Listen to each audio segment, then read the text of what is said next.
नमस्कार प्रेक्षकांनो, मालिकेच्या आजच्या भागामध्ये आपल्याला पाहायला मिळणार आहे की एवढा पाय दुखावलेला असताना सुद्धा ईश्वरी कशा पद्धतीने डान्स करत आहे। अगदी भन्नाट असा डान्स तिने केलेला आहे, तोही कृष्ण जन्म लाग बाई या गाण्यावरती। खूप सुंदर असा परफॉर्मन्स तिने दिलेला आहे आणि दाखवून दिलेला आहे की ईश्वरी काय करू शकते। ईश्वरीच्या या परफॉर्मन्समुळं खरं तर 4 चांद लागलेले आहेत या कार्यक्रमाला आणि त्याचबरोबर राकेश आणि सौदामिनी यांच्यामध्ये चांगलाच वाद पेटलेला आहे। हे सगळं कशा पद्धतीने होणार आहे ते आपण डिटेलमध्ये पाहणार आहोत। त्यासाठी हा व्हिडिओ शेवटपर्यंत पहा। त्याचबरोबर चॅनलवरती नवीन असाल तर चॅनलला नक्की सबस्क्राईब करा। इकडे आपल्याला पाहायला मिळतं की अर्णवने सुद्धा आता खूप छान असं स्केच केलेलं आहे, पण शेवटी असं काहीतरी घडतंय ज्यामध्ये ईश्वरी अडखळते आणि नक्की ते काय आहे का ते राकेशचा बॉम्ब ब्लास्ट करायचा जो प्लॅन आहे तो ईश्वरीच्या लक्षात आलाय, हे आपण पुढे पाहणार आहोत। हे सगळं कशा पद्धतीने होणार आहे ते आपण डिटेलमध्ये पाहणार आहोत। त्यासाठी तुम्ही चॅनलशी कनेक्ट राहा। त्याचबरोबर चॅनलवरती नवीन असाल तर चॅनलला नक्की सबस्क्राईब करा। तर इकडे आपल्याला पाहायला मिळतं की ज्या पद्धतीने या सगळ्या गोष्टी चाललेल्या असतात त्यावरून तर गोष्टी क्लिअर होत असतात की ईश्वरीचा डान्स परफॉर्मन्स हा उत्तमच होणार आहे। पण त्याच्यावर आता कोणतं संकट येणार, कोणतं बॅलन्स येणार या कुठल्याच गोष्टीला अर्थ नसतो। पण ईश्वरी आता जेव्हा डान्स करत असते तेव्हा त्या रूममध्ये चोरून नम्रता आलेली असते। नम्रता हे सगळं पाहते। नम्रताला आता खात्री पटलेली असते की यामध्ये आपण हारणारच आहोत। जर ईश्वरी जिंकणार असेल तर आपण ईश्वरी या स्पर्धेमध्ये असेल, ईश्वरी या राऊंडमध्ये असेल तर आपण जिंकूच शकणार नाही, एवढी खात्री आता या नम्रताला झालेली असते। कारण तिला चांगलंच माहिती आहे की तिने जे काही कांड केलेलं आहे, ज्या काही गोष्टी केलेल्या आहेत त्यावरून हे सगळं लक्षात येत असतं। आता मात्र गोष्टी क्लिअर होऊ लागलेल्या असतात, कारण काहीही झालं तरीही या सगळ्या गोष्टी थोड्या विचित्र पद्धतीने चाललेल्या असतात। तेव्हा मात्र इकडे सगळेजण आता परफॉर्मन्स सुरू झालेले आहेत। पहिला परफॉर्मन्स हा सुरू झालेला असतो, सगळेजण स्टेजवरती असतात। स्टेजवरती या सगळ्या गोष्टी पाहिल्या जात असतात आणि त्याच वेळी पहिला परफॉर्मन्स असतो त्यामध्ये त्या आर्ट दाखवलं असतं, ते म्हणजे रांगोळीची डिझाईन काढली जात असते आणि रांगोळीची डिझाईन काढल्यानंतर तिथे एक गोष्ट पाहायला मिळते, ती म्हणजे छान अशी सुंदर अशी रांगोळी तिथे रेखाटलेली असते आणि त्या रांगोळीवरून पुढचा परफॉर्मन्स होणार असतो। आता मात्र इकडे अर्णव धावत आलेला असतो, कारण ईश्वरीच्या पायाखाली तो जो स्केटिंग बोर्ड आहे तो ढकलला जातो आणि ईश्वरी खाली कोसळलेली असते। तेव्हा अर्णव धावत येतो, मी सिंदूर काय झालं? ईश्वरी जोरजोरात रडत असते, तिला पाय हलवताही येत नसतो आणि आता तर तिला डान्स परफॉर्मन्स करायचा असतो। ही गोष्ट वाटते तेवढी सोपी नाहीये, पण ईश्वरीच्या पुढे काही ऑप्शनही नाहीये, कारण हे सगळं जे काय आहे ते थोडं विचित्र पद्धतीनं चाललेलं असतं आणि ईश्वरी मात्र त्या डान्स परफॉर्मन्ससाठी तयार झालेली असते आणि ऐनवेळी हा सगळा गोंधळ येऊन तिथे निर्माण झालेला असतो। तेव्हा मात्र इकडे ईश्वरी आता खूपच हादरलेली असते, खूप घाबरलेली असते। तिला कळतच नाहीये की हे सगळं काय होऊन बसलंय, काय करू मी या सगळ्याचं, हा प्रश्न तिच्या पुढे उभा राहिलेला असतो। आणि त्याच वेळेस इकडे आता स्केच तयार झालेलं असतं, म्हणजे ते रांगोळीचं डिझाईन जे आहे ते का माणसाच्या कुर्त्यावरती फ्रंट साईड आणि बॅक साईडला अप टू द चेस्ट असं ते डिझाईन केलेलं असतं आणि छान पद्धतीने ते तयार झालेलं असतं। आता मात्र पुढचा प्रश्न उभा राहतो, तर इकडे सगळेजण टाळ्या वाजवत असतात। खूप सुंदर असं ते डिझाईन तयार झालेलं असतं आणि त्याच वेळी सगळेजण खुश असतात, त्यांचं कौतुक केलं जात असतं। इकडे अर्णव विचारत असतो, मी सिंदूर हे सगळं काय झालं, अचानक हे सगळं काय झालं? तेव्हा मात्र ईश्वरी म्हणते की नाही माहिती अर्णव सर, हे सगळं काय झालंय, अचानक माझ्या पायाखाली काहीतरी आलं आणि मी खाली पडलेली आहे। हे जेव्हा ईश्वरी सांगते तेव्हा अर्णवला धक्का बसतो। अर्णव म्हणतो की काय होऊन बसलं हे सगळं, काय करायचं आता याच्यावरती? हा एकच प्रश्न अर्णवच्या पुढे उभा असतो, कारण ईश्वरीचा हा जो काही गोंधळ आहे तो अर्णवच्या चांगलाच लक्षात आलेला असतो। ईश्वरीने काय केले हे अर्णवला कळलेलं असतं, पण त्याचबरोबर मी सिंदूर तर प्रॅक्टिस करत होती, अचानक हे सगळं कसं झालं हा प्रश्न उभा राहिलेला असतो। आणि त्याच वेळी इथे त्या व्यक्तीनं जे स्केच केलेलं आहे ते स्केच जजेसला दाखवलं जातं। जजेस सुद्धा त्यांच्यावरती इम्प्रेस झालेले असतात आणि खरंच खूप सुंदर असं स्केच आणि त्यांचं आर्ट तिथं प्रेझेंट झालेलं असतं. त्यामुळं सगळेजण तिथं असतात, सगळेजण त्यांचं कौतुकच करत असतात. इकडे आता पुढचा परफॉर्मन्स असतो. पुढचा परफॉर्मन्स आहे तो म्हणजे आकाश आणि नम्रता यांचा. इकडे अर्णव म्हणतो, मी सिंदूर शांत हो, बघूया आपण काय करता येते. कारण ईश्वरी म्हणते की काय करायचं, आता आपला डान्स आहे. ईश्वरी तयार होऊन बसलेली असते, हे सगळं झालेलं आहे. आता पुढे काय करायचं हा मोठा प्रश्न तिच्या पुढे असतो. कारण तिच्या पायातले घुंगरूसुद्धा बाजूला पडलेले असतात आणि हे सगळं काय होऊन बसलंय. अशा पद्धतीने काहीतरी वाढून होईल, आपल्या पुढे प्रॉब्लेम येतील असं ईश्वरीला वाटलेलंच नव्हतं. पण अचानक हा प्रॉब्लेम आज ईश्वरीच्या पुढे आलेला असतो आणि तो प्रॉब्लेम तिला फेस करायला लागत असतो. तेव्हा मात्र ईश्वरी म्हणत असते की नाही अर्णव सर, असं काहीच नाही झालेलं, मला कळतच नाहीये की हे सगळं काय झालंय. मग सुंदर अशा परफॉर्मन्स नंतर जेव्हा आता पुढे काही गोष्टी घडत असतात तेव्हा मात्र ईश्वरी थोडीशी हादरलेली असते, थोडीशी घाबरलेली असते. तिला कळत नसतं की आता काय बोलायचं आणि कसं बोलायचं. कारण या सगळ्या गोष्टींमधून काय क्लिअर होणार हे कळतच नसतं. आणि मग मात्र इकडे ईश्वरी आता विचार करू लागते की ह्या सगळ्यातून कसा मार्ग काढायचा. कारण हे सगळं जे काय आहे ते अचानकपणे पुढे आलेलं आहे. या सगळ्या गोष्टी वाटतात तेवढ्या सोप्या नाही आहेत. पण आता ह्या सगळ्यातून मार्ग काढत तर पुढे गेलं पाहिजे ना, हा प्रश्न तर उभा राहिलेलाच असतो. कारण कोणत्याही पद्धतीने कसंही करून या सगळ्या गोष्टींवर तोडगा काढावाच लागणार असतो. आता नम्रताचं गाणं सुरू झालेलं असतं, छान अशी ती गात असते. खरं तर नम्रताची एकच चूक इथे नडलेली आहे, ती म्हणजे तिला गायचं होतं, तिने स्वतःच्या गाण्यावर फोकस केला असता तर आज ईश्वरीच्या बाबतीत ही वाईट गोष्ट घडली नसती. म्हणजे तिनं तिच्या गाण्यावर फोकस नाही केला, तिनं तिच्या कामावरती विश्वास नाही दाखवला. तिनं काय केलं तर तिने एकच गोष्ट केली, ती म्हणजे ईश्वरीचं वाटोळं करणं. म्हणजे अशी कशी बहीण असू शकते हा प्रश्न मात्र उभा राहतो. कारण ज्या पद्धतीने हे सगळं झालेलं असतं त्यावरून क्लिअर होत असतं की अशी बहीण खरंच कोणाला नसावी. म्हणजे हे आपल्या स्वतःच्या बहिणीच्या जीवावर उठणं, तिच्याशी चुकीच्या पद्धतीने वागणं, या सगळ्या गोष्टी ती करत असते. कारण तिला जराही त्याची लाज वाटत नाही आहे. तिच्या मनात सुडाची भावना पेटून उठलेली आहे. तिला फक्त एवढंच माहिती आहे की काहीही झालं तरीही मला ही स्पर्धा जिंकायची आणि घरामध्ये माझं अस्तित्व निर्माण करायचं आहे, एवढंच तिच्या डोक्यात असतं. आणि मग तिनं गात असते. इकडे वल्लरीला तर आनंदच झालेला असतो, वल्लरी खुश असते.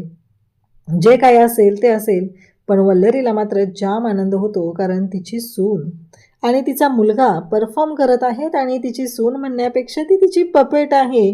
त्या पद्धतीने तिच्या तालावरती ती नाचत असते. आणि इकडे मात्र हे सगळं जेव्हा घडत असतं तेव्हा मात्र आता प्रश्न उभा राहतो की हे सगळं काय होऊन बसलंय. कारण या सगळ्यातून मार्ग तर काढावा लागणार असतो आणि मार्ग काढतच पुढं जायचं असतं, हे मात्र तेवढंच खरं असतं. तर इकडे मात्र आता आकाशने सुद्धा खूप सुंदर असं स्केच तयार करायला घेतलेलं असतं आणि त्या पद्धतीने आकाश ते स्केच काढत असतो. म्हणजे सुंदर असा ड्रेस त्याने डिझाईन केला आहे आणि त्याच्यावरती त्याने म्युझिकचे जे सिम्बॉल आहेत त्याचा वापर केला आहे. म्हणजेच नम्रता गाणं गाते ते आर्ट त्या डिझाईनमध्ये दिसत असतं, त्या स्केचमध्ये दिसत असतं. खरं तर नम्रताच्या गाण्यापेक्षा सुद्धा लाख पटीने, कैक पटीने आकाशने काढलेलं स्केच सुंदर असतं, हे आपल्याला इथे पाहायला मिळतं. त्यानंतर इकडे आपल्याला पाहायला मिळतं की आता डॉक्टरांना अर्णवने बोलावून घेतलेलं असतं. जो काय गोंधळ आपल्या ईश्वरी मॅडमने घातलेला आहे तो तर निस्तरावा लागणारच असतो. आणि त्याच वेळी इकडे आपल्याला पाहायला मिळतं ते म्हणजे ईश्वरीने जो काही गोंधळ घालून ठेवलाय त्यानुसार इकडे ईश्वरी ज्या पद्धतीने आता हे पडलेली आहे, यातून पुढे काय होणार आहे हे ईश्वरी आणि अर्णवच्या सुद्धा लक्षात आलेलं असतं. तेव्हा अर्णव डॉक्टरांना विचारतो, तेव्हा डॉक्टर म्हणतात की तुमचा पाय मुरगळला आहे आणि तुम्ही चालूही शकणार नाही. आणि त्याचबरोबर हे सगळं जेव्हा घडत असतं तेव्हा मात्र इकडे अर्णव म्हणतो, पण आता हिचा डान्स परफॉर्मन्स आहे. डॉक्टर म्हणतात, अहो तुम्ही उभा राहू शकणार नाही आहे तुमच्या पायावरती, तर डान्स परफॉर्मन्सचा प्रश्नच येत नाही आहे इथे. अर्णवला धक्का बसतो. अर्णव म्हणतो, हे सगळं काय झालं आहे? म्हणजे अशा पद्धतीने होईल असं त्याला वाटलंच नव्हतं. पण जे झालेलं आहे ते आहे. आता इकडे आकाश आणि नम्रता या दोघांनीही त्यांची कला सादर केलेली असते आणि आकाशने जे काढलेलं स्केच आहे ते स्केच आता जजेसच्या समोर दाखवलं जात असतं. खूप सुंदर असं स्केच त्याने काढलेलं असतं. सगळेजण कौतुकच करत असतात आणि त्यानंतर आता मग इकडे सगळेजण कौतुक करतात. पुढचा नंबर असतो तो म्हणजे सौदामिनी क्रिएशन्स.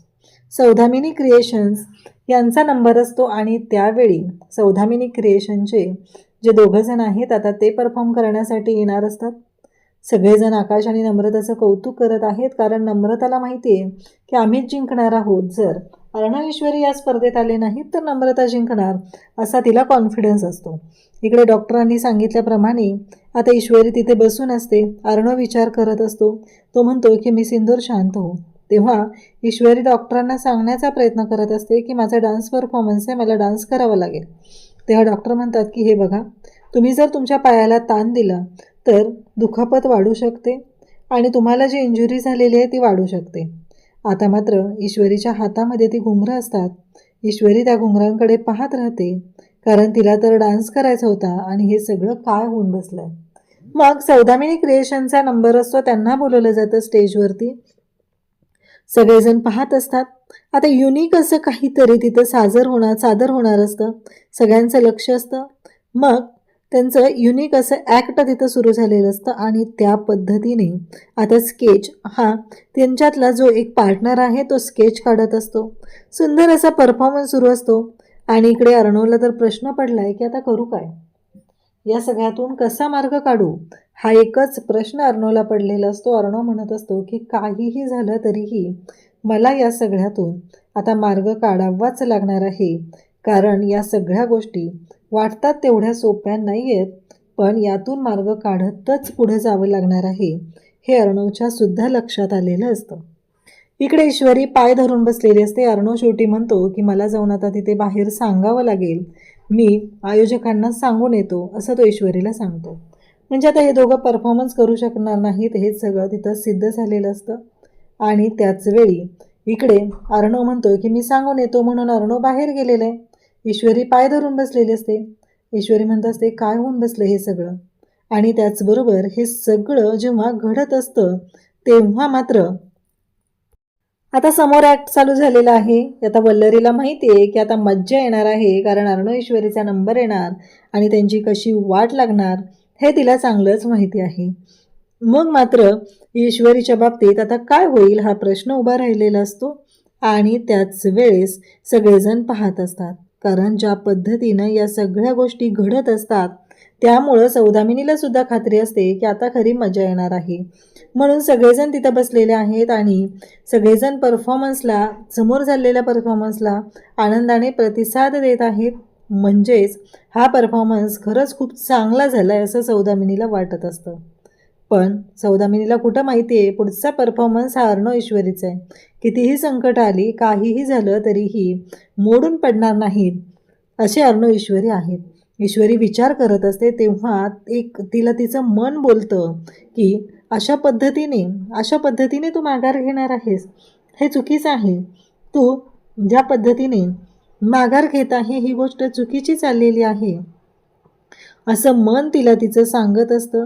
तेव्हा मात्र ईश्वरी तिच्या मनाचा कौल घेते. तिच्या मनाप्रमाणे काय चाललंय याच गोष्टींचा विचार करू लागते आणि त्याच वेळी ईश्वरी म्हणते की नाही आता मला गेलं पाहिजे.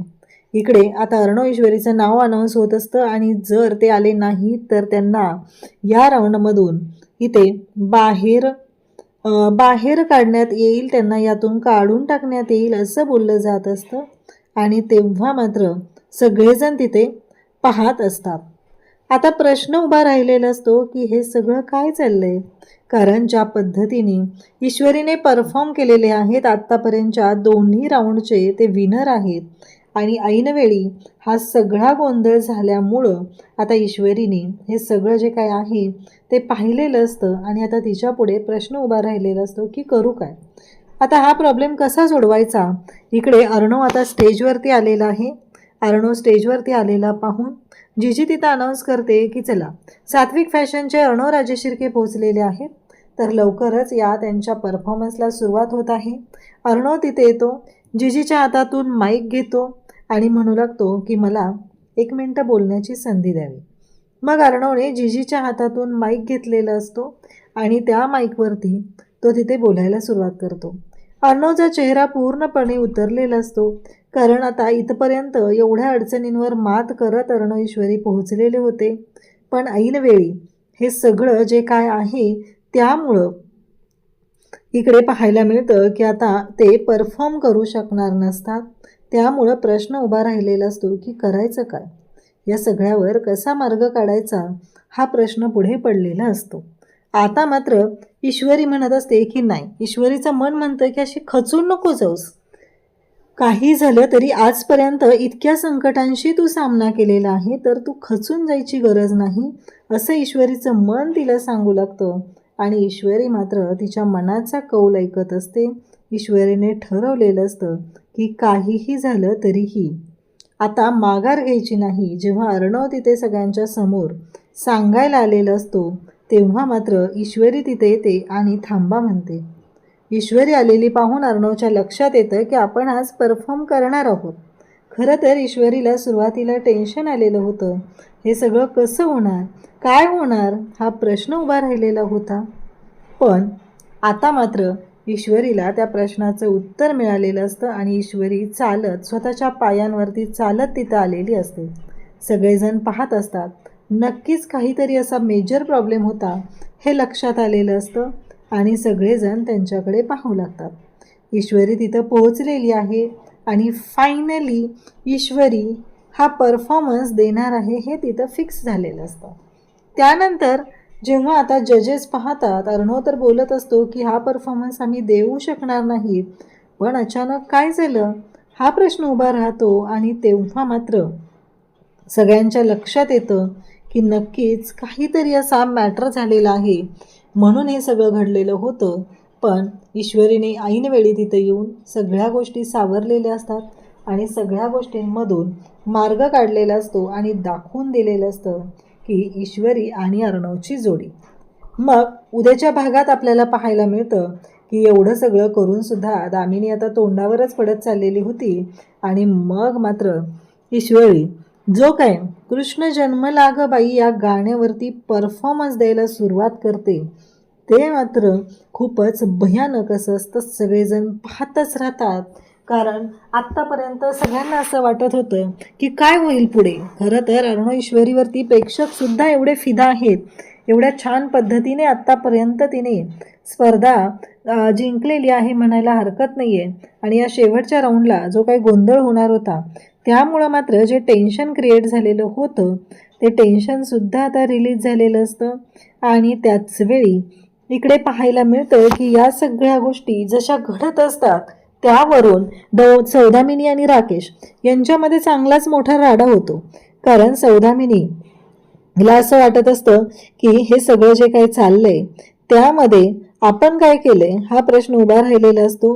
कारण ती राकेशला फोन करते आणि राकेशला बोलू लागते. ती राकेशला सांगत असते की तू काय केलेस हे सगळं तुला कळतंय का, आता ह्या सगळ्या गोष्टींचं काय करायचंय.